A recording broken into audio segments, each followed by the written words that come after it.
Hello,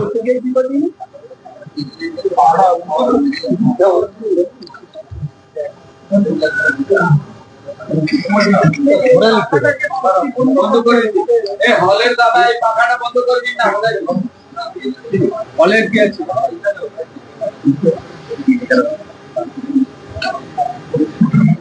দেখতে পাবো বাবা।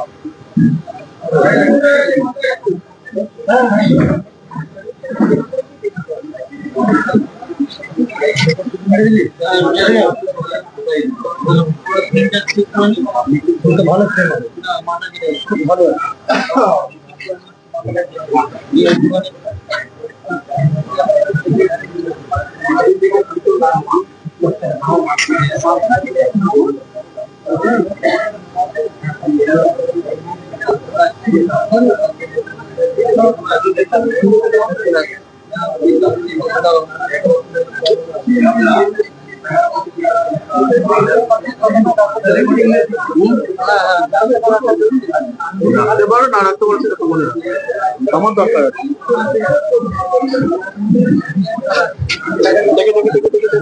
আরে ছবিগুলো না দাঁড়িয়ে থাকলে হবে।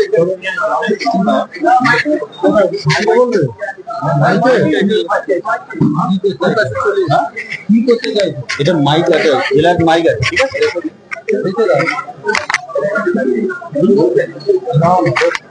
এখানে ওখানে থাক, আওয়াজ দেবে।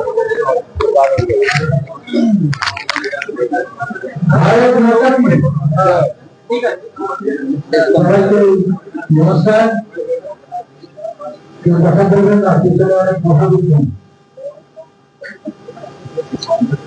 আমি তো এটাতেই আমি বলাতেই তুমি এটা পড়ে দেখুন, আপনি নমস্কার। আজ হাওড়া সদর জেলার পক্ষ থেকে সাংবাদিক সম্মেলন হচ্ছে, তার কারণ নরেন্দ্র মোদী 12 বছরের বিশ্বাসের উন্নয়নে এবং জনকল্যাণে 12 বছর চুক্তি হয়েছে। সেই উপলক্ষে আজ হাওড়া সদরের প্রেস কনফারেন্স উপস্থিত আছে আমাদের রাজ্যের সহ সভাপতি সঞ্জয় সিং মহাশয়, বাবু বিধায়ক উপস্থিত আছেন রাজ্যের সহ সভাপতি রাজীব ব্যানার্জি মহাশয়, এবং আমাদের মধ্যে উপস্থিত আছেন হাওড়া জেলার আমাদের মিডিয়া সেলের ইনচার্জ ওম প্রকাশ সিং এবং সুমিত দত্ত মহাশয়। সুমিত মহাশয় হাওড়া জেলার সাধারণ সম্পাদক আমাদের সৌরেন্দ্র সামন্ত মহাশয়, হাওড়া জেলার সহসভাপতি অজয় মান্না মহাশয় উপস্থিত আছে। আজকের প্রেস কনফারেন্স আপনাদেরকে বলবেন রাজীব ব্যানার্জি মহাশয়। তার আগে আমি একটি কথা শুধু বলতে চাই যে আমরা ভারতবর্ষের যথেষ্ট প্রধানমন্ত্রী নরেন্দ্র মোদীজি তিনি একটু উদাহরণ ভারতবর্ষের মানুষের কাছে রেখেছেন যে রাষ্ট্র প্রথম সংকল্প নিয়ে প্রধানমন্ত্রী নিরন্তর দেশের সেবা করে চলেছেন। মোদীজির দূরদর্শী নেতৃত্বে কেন্দ্রীয় সরকারের ঐতিহাসিক সাফল্যে পরিপূর্ণ 12 বছরে তিনি যা যা কাজ করেছেন সাফল্যের সাথে সেটা বিস্তারিত ব্যাখ্যা করবেন রাজুদা। আমি বিশেষ কিছু বলতে আর চাই না, যে রাজুদার হাতে আমি বলছি, রাজুদাই আপনাদেরকে সম্পূর্ণভাবে ব্যাখ্যা করবেন। নমস্কার, ধন্যবাদ।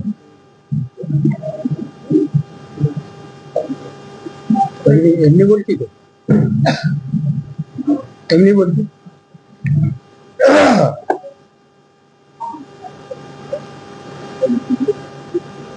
সকলকে নমস্কার।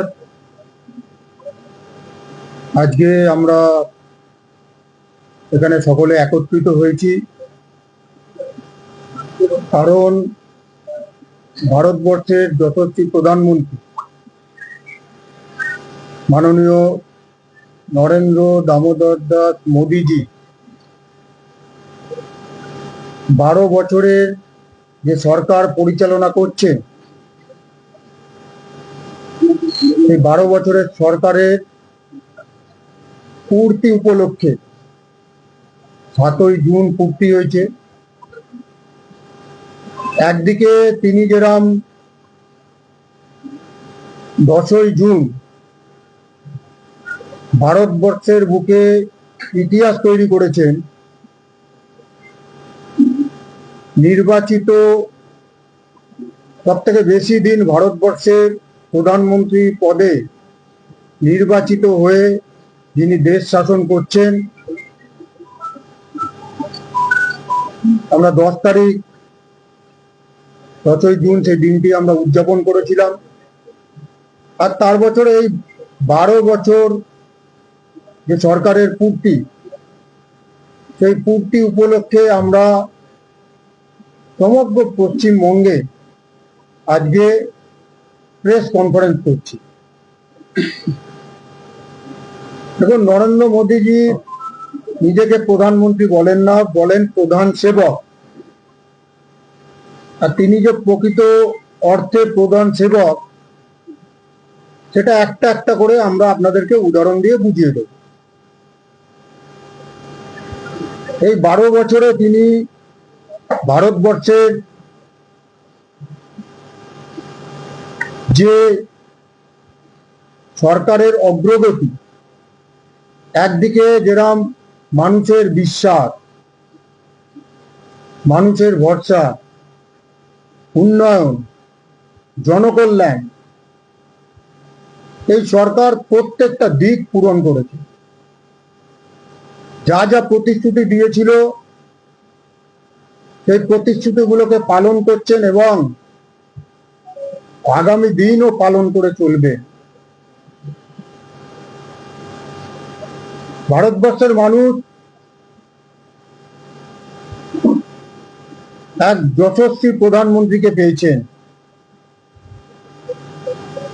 আমি বিস্তারিত একটা একটা করে আপনাদের কাছে তুলে ধরব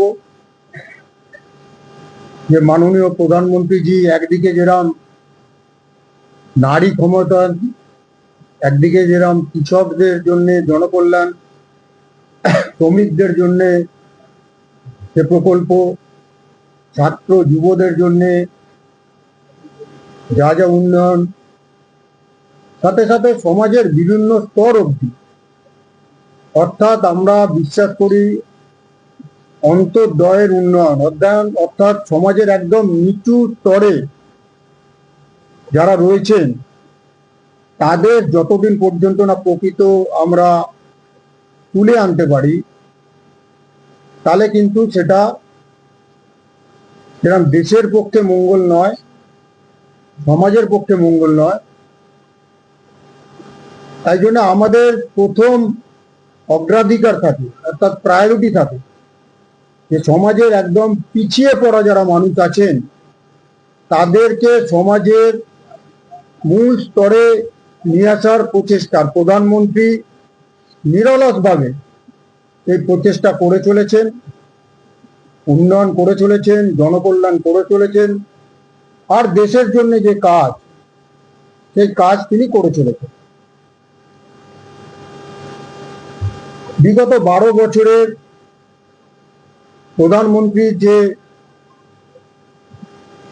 মানুষের জন্য, দেশের জন্য, সমাজের জন্য যে উন্নয়নগুলো করেছেন, আমি একটা একটা করে আপনাদের কাছে তুলে ধরছি। দেখুন, আমাদের ভারতবর্ষ গ্রামীণ ভারত, আর এই গ্রামীণ ভারতবর্ষে গ্রামের মানুষ যারা থাকেন তাদের রাস্তাঘাট নিয়ে প্রচুর অসুবিধা ছিল। গ্রামে কৃষকরা থাকেন, শ্রমিকরা থাকেন, ছাত্রছাত্রীরা থাকেন, সেখানে যারা অসুস্থ হন তাদেরকে অন্য জায়গায় নিয়ে আসার ব্যবস্থা থাকেন। অর্থাৎ রাস্তাঘাট যদি ঠিক না হয় তাহলে সেই গ্রামকে আপনি শহরের সাথে যুক্তে পারবেন না। আর এই স্বপ্ন তিনি দেখেছিলেন আমাদের প্রাক্তন প্রধানমন্ত্রী অটল বিহারী বাজপেয়ীজি 2000 সালে প্রধানমন্ত্রী গ্রামীণ সড়ক যোজনা তিনি চালু করেছিলেন, ভিত্তিপ্রস্তর তিনি স্থাপন করেছিলেন। আর তারপর থেকে নিরলসভাবে তখন থেকে এখন পর্যন্ত গ্রামে প্রায় 4 লাখ কিলোমিটার রাস্তা, গ্রামীণ ক্ষেত্রে বলছি আমি খালি, অর্থাৎ গ্রাম থেকে শহরে জোড়ার যে বিষয়, এই 4 লাখ কিলোমিটার পাকা রাস্তা তৈরি হয়েছে, যার মধ্যে এই 4 লাখ কিলোমিটার 12 বছরেই তৈরি হয়েছে। এতে করে উপকার কি? যারা কৃষক আছে তারা তাদের ফসল নিয়ে তাড়াতাড়ি যেতে পারবে। আমি আগেই বললাম, যারা অসুস্থ হন, প্রসূতি হন, বা যারা এরকম যাদের বিভিন্ন শারীরিক চিকিৎসার দরকার, তাদেরকে তাড়াতাড়ি নিয়ে আসতে হয়, তাই জন্য সেইগুলো ব্যবস্থা থাকে। এছাড়া শিক্ষক, ছাত্র ছাত্রী যারা শহরে যান বা কাজের জন্য যারা যান, সেই রাস্তাঘাটের এখন যেটা 4-5 ঘন্টা লাগতো একটা গ্রাম থেকে একটা শহরে যেতে, 1 ঘন্টার মতো সেখানে পৌঁছতে পারে। কৃষি এবং খাদ্য উৎপাদন, আমি প্রথমে কৃষি ক্ষেত্র বললাম কারণ ভারতবর্ষের পুরোটাই কৃষি ক্ষেত্র ম্যাক্সিমাম, তাই জন্য কৃষকদের তিনি যা যা করেছেন সেগুলো আমরা সংক্ষেপে তুলে ধরছি। এটা কিন্তু পুরো বলা যাবে না, কারণ পুরো বলতে গেলে এই প্রেস কনফারেন্স 5 ঘন্টা চলবে। তাই যেগুলো হাইলাইটেড পয়েন্ট আছে সেগুলো দিচ্ছি। আপনাদের যদি পুরো লাগে আমরা আপনাদেরকে পরে পেপার আছে আপনাদেরকে দিয়ে দেব। দেখুন, কৃষকদের আমরা অন্নদাতা মনে করি, আর তাই অন্নদাতাদের জন্য আমরা বিভিন্ন নীতি নিয়েছি। একদিকে খাদ্যশস্য উৎপাদন, আর এই খাদ্যশস্য উৎপাদনে ভারত আজকে রেকর্ড করেছে 12,000 লাখ মেট্রিক টন, এর বেশি পরিসংখ্যা যেটা আমাদের পার করে গেছি এই খাদ্যশস্য উৎপাদনে, একটা রেকর্ড বলতে পারে। গ্রামে আমাদের মূল অভিযোগ ছিল কৃষকদের যে জল পৌঁছায় না, আর তার জন্য প্রধানমন্ত্রী নতুন পলিসি নিয়েছিলেন। একটা করে পলিসি ধীরে ধীরে ধীরে মাইক্রো ম্যানেজমেন্টের মাধ্যমে তিনি সেই কাজগুলো করেছিলেন। আর তার জন্য আজকে অধিকাংশ ক্ষেতে সেখানে জল পৌঁছতে পারছে, যেটা সরকারি প্রচেষ্টা আজকে পৌঁছে যাচ্ছে। আমার কাছে এখানে পুরো উদাহরণ আছে, কত হেক্টরে কত পৌঁছেছে, ডিটেলস সেখানে আছে। আমি সেই ডিটেলস গুলো আপনাদেরকে পরবর্তীকালে শেয়ার করে দেব। এর সাথে সাথে যে প্রথমে আমি বললাম গ্রামীণ সড়ক যোজনা, আর একটা হচ্ছে আমাদের যেটা জাতীয় মহাসড়ক এবং পরিকাঠামো, অর্থাৎ একদিকে সড়ক, একদিকে ইনফ্রাস্ট্রাকচার। সড়ক যোজনায় তো আপনারা জানেন রেকর্ড করে দিয়েছি, পাশেই আপনারা কোনা এক্সপ্রেসের পরে গেলেই আপনারা দেখতে পাবেন, তারপরে কিছুটা দুর্গাপুর এক্সপ্রেস, এরকম সারা ভারতবর্ষ জুড়ে যে সড়কে একটা বিপ্লব আনা হয়েছিল। কারণ যে দেশে সড়ক ব্যবস্থা ঠিক নেই সেই দেশ কোনোদিন বিশ্ব দরবারে উন্নয়নের শিখরে যেতে পারে না। তাই অটল বিহারী বাজপেয়ীজি যেরকম দেখেছিলেন স্বপ্ন, আর সেই স্বপ্নকে সাকার করে চলেছে আমাদের বর্তমান প্রধানমন্ত্রী মাননীয় নরেন্দ্র মোদী। 2014 সালে দেশে মোট 91,228 কিলোমিটার জাতীয় মহাসড়ক ছিল। 91,278 2014 সালে, অর্থাৎ আমাদের সরকার আসার আগে। আর এই 12 বছরে এই ন্যাশনাল হাইওয়ে নেটওয়ার্ক বৃদ্ধি পেয়েছে 1.46 লাখ কিলোমিটার। 1.46 লাখ কিলোমিটার, অর্থাৎ দেশে প্রতিদিন 34 কিলোমিটার রাস্তা তৈরি হচ্ছে। 34 কিলোমিটার দেশে ন্যাশনাল হাইওয়ে তৈরি হচ্ছে, যেটা 2014 সালে আমাদের সরকার আসার আগে 11.6 কিলোমিটার ছিল। আজকে আমরা সেই জায়গায় পৌঁছেছি। অর্থাৎ চিন্তা করুন, তিন গুণের ওপর চলে গেছি আমরা আজকে ন্যাশনাল হাইওয়ে নির্মাণ করা।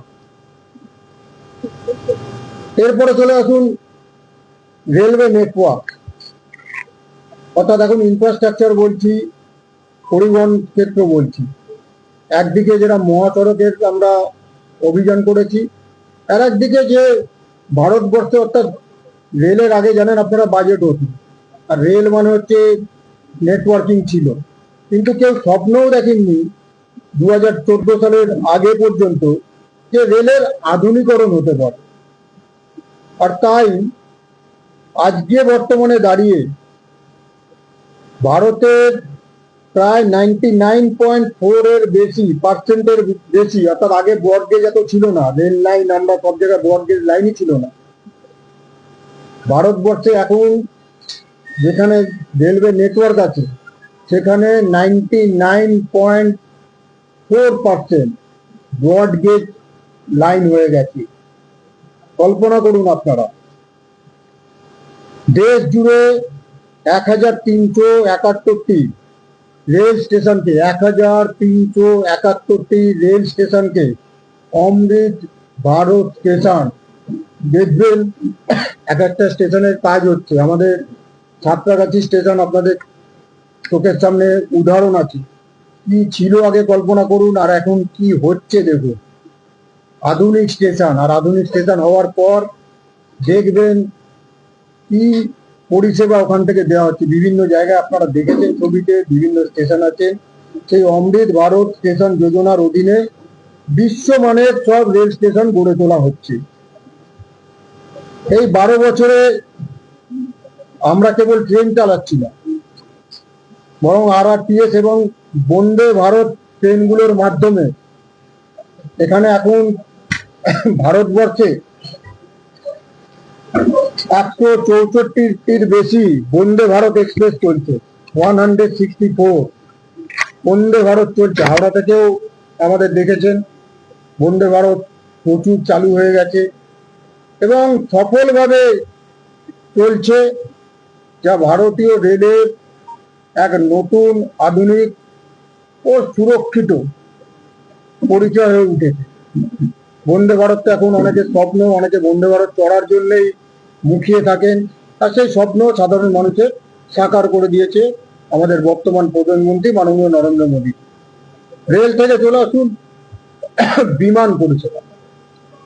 বিমান মানে আমরা কি ভাবতাম আগে, সব উচ্চ শ্রেণীর মানুষেরা বিমানে চলাচল করুন, কিন্তু প্রধানমন্ত্রী আসার পর তিনি বলেছিলেন যে যারা পায়ে হাওয়াই চটি পড়ে, আমি আবার হাওয়াই চটি বলতে পশ্চিমবাংলার কারুর কথা ভাববেন বলছি না, আমি সাধারণ মানুষের কথা বলছি, যাদের রোজগার অতটা নেই কিন্তু স্বপ্ন আছে অনেক বড়, যে আমি প্লেন চড়বো। আমরা ছোটবেলায় ভাবতাম, দেখতে যেতাম প্লেন, কিন্তু সামর্থ্য ছিল না।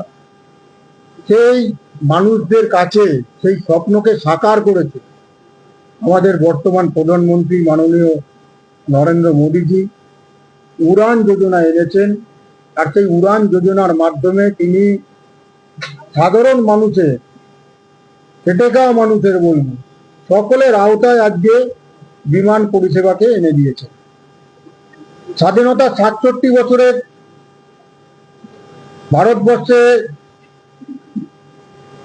74টা মাত্র বিমানবন্দর ছিল, 74।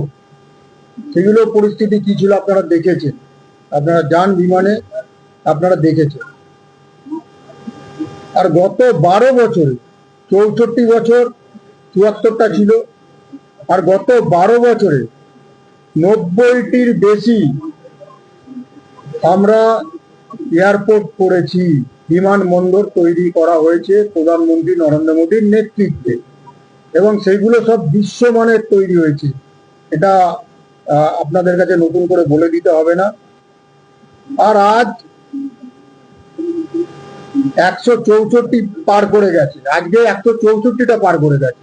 অর্থাৎ আমরা যদি যোগ করি 74 আর এখানে 164, 90, 164টা পার করে গেছে ডোমেস্টিক এভিয়েশনের ক্ষেত্রে। এবার আমরা একটু চলে যাই দেশের উত্তর পূর্বাঞ্চলে। দেশের উত্তর পূর্বাঞ্চল একটা কেন বলছি আমরা আলোচনা করছি, কারণ এটা একটা অত্যন্ত দুর্গম জায়গা ছিল আগে। মানুষ এখানে যাতায়াত করতে পারতেন না। এখানে যেরকম ট্রেন লাইন ছিল না, সেখানে এভিয়েশনও ছিল না। আর এখন আমরা ওই উত্তর পূর্ব ভারতে মানুষের যেরকম দিল আর দিল্লি দুটোই কাছাকাছি চলে এসছে, আর জিতে নিয়েছে দিল আমাদের মাননীয় প্রধানমন্ত্রী। 81 বার তিনি উত্তর পূর্ব ভারতে গেছেন, বিভিন্ন প্রকল্প উদ্বোধন করেছেন, এলাকার মানুষের সুখ দুঃখের খোঁজ নিয়েছেন, এবং ওখানে কি কি তাদের দরকার জরুরি পরিষেবা সেগুলো একটার পর একটা তিনি চালু করেছেন। উত্তর পূর্ব ভারতে দেখুন, আমি যেটা বলছিলাম, তাদের অর্থনৈতিক অবস্থা খুব ভালো ছিল না, কারণ না কানেক্টিভিটি খুব খারাপ ছিল। উত্তর পূর্ব মানুষের অর্থনৈতিক অবস্থা খারাপ ছিল। আর এই 12 বছরে ওখানকার মানুষের 3 গুণ আর্থিক বৃদ্ধি ঘটেছে। অর্থাৎ যা আগে ছিল আর্থিক ক্ষমতা, তার থেকে 3 গুণ বৃদ্ধি পেয়েছে এই 12 বছরে। এছাড়া রেলওয়ে যে জায়গাগুলো আছে, কানেক্টিভিটি, অরুণাচল প্রদেশ, মেঘালয়, নাগাল্যান্ড, ত্রিপুরা, মিজোরাম, 100% রেলের সেখানে ইলেকট্রিফিকেশন হয়েছে, অর্থাৎ বৈদ্যুতিকরণ হয়েছে সেই জায়গাগুলোতে। আর সিকিম আর অরুণাচল প্রদেশ এখন বিমানের সাথে যোগাযোগ তৈরি হয়েছে, অর্থাৎ সেখানে বিমানবন্দর হয়েছে, সেখানে বিমানের মাধ্যমে অরুণাচল প্রদেশ এবং সিকিমে সেখানে মানুষ যাতায়াত করতে পারেন। এটা একটা বিশাল লাভ হয়েছে। দেখুন, সবকিছুর ভেতর আমাদের কাছে, আমরা প্রথমেই মোদিজি যেরকম বলে আমাদের কাছে দেশ প্রথম, আর সেই দেশ প্রথমকে লক্ষ্য করেই আমরা কাজ করে চলেছি। দেশের একদিকে যেরকম ইনফ্রাস্ট্রাকচার ডেভেলপমেন্ট, একদিকে নর্থ ইস্টের আপনাদেরকে বললাম, আর একদিকে এখন যে দেশ আধুনিক যুগ, আর আধুনিক যুগে ডিজিটাল পেমেন্ট একটা অত্যন্ত গুরুত্বপূর্ণ বিষয়। আগে মানুষ যখন ডিজিটাল পেমেন্ট চালু হয়েছিল, আমাদের মনে আছে, তখন মানুষের মনে সংশয় তৈরি করে দিয়েছিল অনেক, কি করে পেমেন্ট করবে, কিভাবে করবে, না করবে, এসব বিষয় আছে। কিন্তু এখন দেখুন, আপনি রিক্সাতে চললেও এখন ডিজিটালি পেমেন্ট করতে পারছেন, আবার প্লেনে চললেও আপনি ডিজিটালি পেমেন্ট করতে পারছেন, আপনি বাজারে গেলেও ডিজিটালি পেমেন্ট করতে পারছেন, আবার আপনি সুপার মার্কেট অর্থাৎ মলগুলোতে গেলেও সেখানে ডিজিটাল পেমেন্ট করতে পারছেন, আপনি গ্রামের দোকানেও ডিজিটাল পেমেন্ট করতে পারছেন, আর সুপারের একদম শহরে পশ এরিয়া অর্থাৎ খুব ভালো জায়গায় গিয়ে সেখানেও দোকানে ডিজিটালি পেমেন্ট করতে পারছে। অর্থাৎ ডিজিটাল পেমেন্ট একটা বিপ্লব ছিল ভারতবর্ষের বুকে। এখন মানুষকে টাকা পয়সা নিয়ে ঘুরতে হয় না, অনেক সিকিউর হয়ে গেছে, একটা ফোনের মাধ্যমে অনেক কিছু হয়ে যায়। আর সেই ব্যবস্থাটা 12 বছরে যে হারে বেড়েছে, অর্থাৎ ইউপিআই ট্রানজাকশন, আপনারা কল্পনা করতে পারবেন না। ভারতবর্ষে 12,000 গুণের ঐতিহাসিক বৃদ্ধি ঘটেছে এই ইউপিআই ট্রানজাকশন। আমাদের দেশে 3,03,014 কোটি টাকার অভূতপূর্ব ডিজিটাল লেনদেন হয়, রেকর্ড, কল্পনা করে নিন আপনারা। আর ভারতবর্ষ এই 2004 থেকে আমরা ধীরে ধীরে ধীরে, আগে ভারতবর্ষকে বলতো পিছিয়ে পড়া দেশ, আর এখন আমরা গর্ব করে বলি যে আমরা বিশ্বের 4র্থতম অর্থনীতি। এটা ভারতবর্ষের মানুষের গর্ব। 140 কোটি ভারতীয় যারা মাননীয় প্রধানমন্ত্রী নরেন্দ্র মোদীজির ওপর আস্থা রেখেছিলেন, তাদের গর্ব। আজকে ভারতবর্ষ এই জায়গায় পৌঁছেছে, অনেকে বিশ্বাসই করতে চায় না। পুরো অর্থনীতির বিষয় তো লম্বা বলতে হয়, এখানে আমাদের কাছে পুরো এখানে তথ্য আছে। আমরা আপনাদেরকে দিয়ে দেবো যে ভারতবর্ষ ধাপে ধাপে ধাপে ধাপে কোন কোন জায়গায় অর্থনীতিতে চাঙ্গা হয়েছে, কোথায় আমাদের জিডিপি গেছে, কত আমাদের জিডিপি হয়েছে, আমাদের ডাইরেক্ট ট্যাক্স কালেকশন কত, সেগুলো পুরো লেখা আছে। প্রত্যক্ষ কর অর্থাৎ পুরো লেখা আছে। তাই আমরা আপনাদেরকে দিয়ে দেবো, আপনারা সেই অনুসারে আপনারা দেখবেন। এবার চলে আসি আমাদের উৎপাদনে। আমাদের স্বাধীনতার পর ভারতবর্ষে ম্যানুফ্যাকচারিং সেইভাবে বৃদ্ধি পায়নি, কিন্তু এই বিগত বছরে 12 বছরের যে সরকার, মাননীয় প্রধানমন্ত্রীর নেতৃত্বে একদিকে ম্যানুফ্যাকচারিং আর একদিকে কর্মসংস্থান ক্ষেত্রে আমাদের যে পিএলআই অর্থাৎ প্রোডাকশন লিঙ্ক ইনসেন্টিভ যোজনা উৎপাদন ক্ষেত্রে চমৎকার পারফর্ম করেছে। আমি তার উদাহরণ দিয়ে দিই। 2026 সাল পর্যন্ত এই যোজনার অধীনে 20 লক্ষ কোটি টাকার বেশি রেকর্ড বিক্রি নথিভুক্ত করা হচ্ছে। গত এক দশকে মেক ইন ইন্ডিয়া উদ্যোগ এবং উৎপাদন ভিত্তিক প্রণোদনের মতো সাহসী সংস্কার এবং দূরদর্শী নীতি ভারতকে একটি বৈশ্বিক উৎপাদন কেন্দ্রে পরিণত করেছে। ভারতে ইলেকট্রনিক উৎপাদন বৃদ্ধি পেয়েছে। 2014-15 সালে 1.9 লাখ কোটি টাকা বেড়ে 2024-25 সালে 11.3 লাখ crore রুপি হয়েছে। বৃদ্ধিটা খালি দেখুন, 2014-15 সালে অর্থাৎ ইলেকট্রনিক ক্ষেত্রে বলছি 1.9 crore রুপি, আর 2024-25 সালে 11.3 লাখ crore রুপি হয়েছে, যা প্রায় 6 গুণের বেশি, কল্পনার অতীত।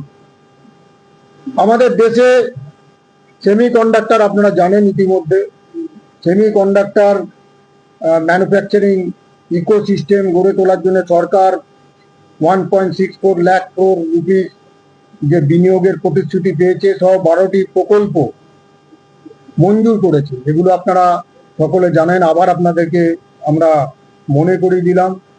আর এই প্রকল্পগুলোর মাধ্যমে আমরা মেক ইন ইন্ডিয়া চিপ পুরো তৈরি করে বিশ্বকে শক্তিশালী করব। বিশ্বকে যেমন শক্তিশালী করব, আমাদের দেশের এখানে এমপ্লয়মেন্ট জেনারেট হবে এবং আমাদের যে ম্যানুফ্যাকচারিং ক্ষেত্রে একটা আমরা স্বাধীনতার পরের থেকে যে ম্যানুফ্যাকচারিং ক্ষেত্রে যে পিছিয়ে ছিলাম, এই সেমি কন্ডাক্টর ইন্ডাস্ট্রি আসার ফলে যেরকম দেশে আসছে, সেরকম পশ্চিমবঙ্গে আপনারা দেখেছেন মাননীয় মুখ্যমন্ত্রী আমাদের রাজ্য সভাপতি বলেছেন যে এখানেও সেমি কন্ডাক্টর হাব, সেমি কন্ডাক্টরের বিভিন্ন ইনভেস্টমেন্ট তারাও প্রপোজাল নিয়ে বসে আছেন, সেখানে এখানেও দেখতে পাবেন।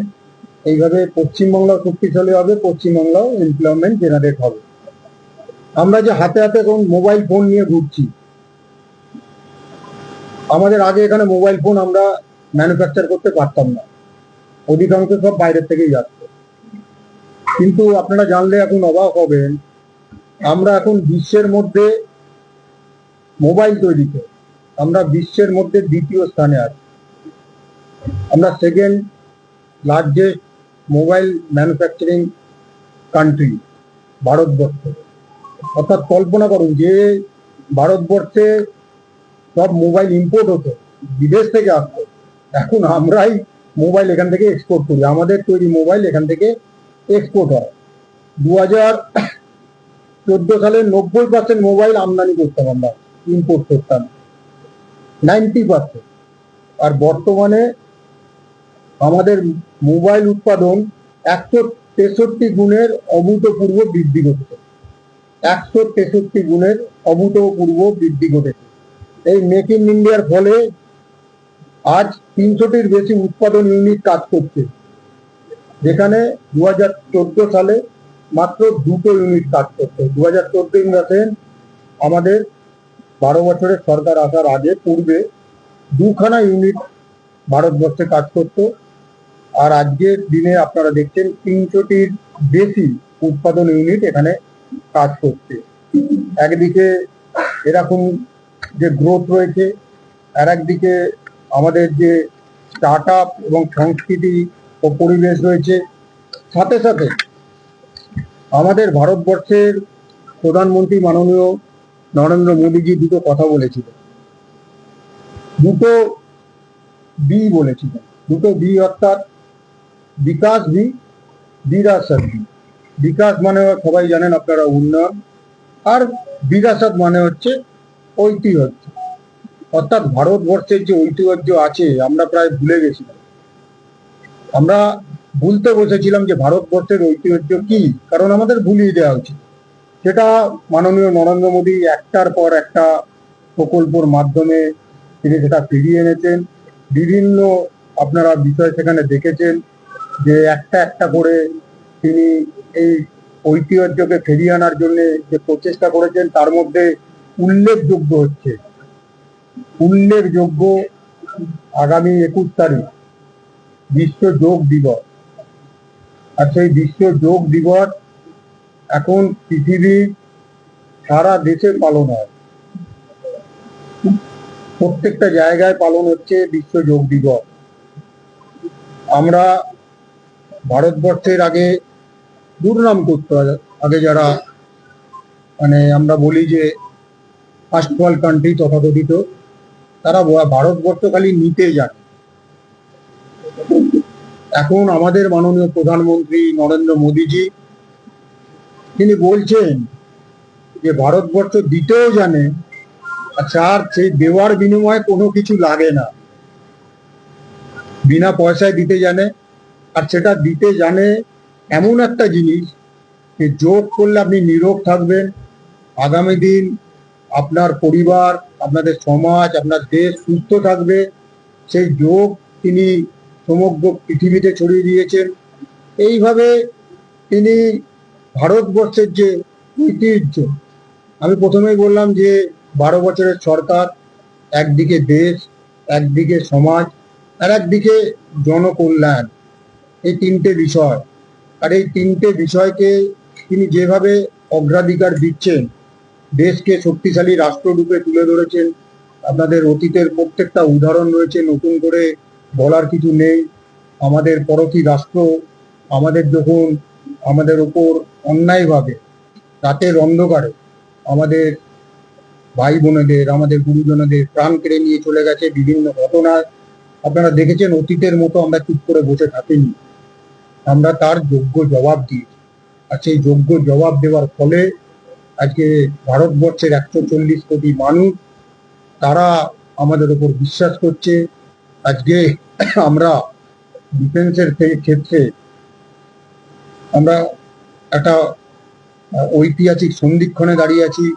একদিকে বিজেপি রাষ্ট্রের সাথে যেভাবে একটার পর একটা মাননীয় প্রধানমন্ত্রী চুক্তি করছেন, একটার পর একটা বিষয় রাখছেন। ভারতবর্ষের বৈদেশিক মুদ্রা যেরকম আমাদের এখানে ফান্ড সব থেকে বেশি হয়ে গেছে, প্রচুর আমাদের বৈদেশিক মুদ্রা এখানে আমাদের জমা রয়েছে। আর একদিকে যে আমাদের বিদেশ নীতি, সেই বিদেশ নীতি আমরা এমন পর্যায়ে নিয়ে গেছে মাননীয় প্রধানমন্ত্রী নরেন্দ্র মোদীজি, যে এখন বিশ্বের তাবর তাবর যারা দেশ আছে তারা এখন ভারতবর্ষের সাথে বন্ধুত্ব স্থাপন করার জন্য ব্যাকুল হয়ে গেছেন, ব্যবসা করার জন্য ব্যাকুল হয়ে গেছেন। বিভিন্ন ক্ষেত্রে আপনারা দেখবেন মৌ স্বাক্ষরিত হচ্ছে, এরকম বহু বিষয় রয়েছে। তাই আমরা আজকে একত্রিত হয়েছিলাম যে মাননীয় প্রধানমন্ত্রীজি একদিকে তিনি যেরকম ভারতবর্ষের গণতন্ত্রের বুকে, অর্থাৎ নির্বাচিত সব থেকে বেশি দিন নির্বাচিত প্রধানমন্ত্রী, আর সেই নির্বাচিত প্রধানমন্ত্রী আবার বলছি তিনি বলেন প্রধান সেবক। আর সেই প্রধান সেবক এই 12 বছর ধরে যে নিরলস পরিশ্রম করে চলেছেন, মানে 24/7 ইন্টু 30 ইন্টু 365, দেখবেন 24/7 ইন্টু 30 ইন্টু 365 যেভাবে 140 কোটির মানুষের যেভাবে পরিশ্রম করে চলেছেন, সেই পরিশ্রমের কিছু উদাহরণ আপনাদের তুলে ধরলাম। এখানে আরো প্রচুর নিদর্শন আছে, কারণ জনকল্যাণের বিষয় এখানে আমরা অতটা রাখতে পারিনি। জনকল্যাণের আমাদের বিভিন্ন যে বিষয় আছে সেগুলো নিয়ে প্রদর্শনীয় হবে আগামী দিনে সারা পশ্চিমবঙ্গ জুড়ে। আপনারা সেখানেও অবশ্যই আসবেন, কভার করবেন, সেখানেও জনকল্যাণের কর্মসূচি আছে।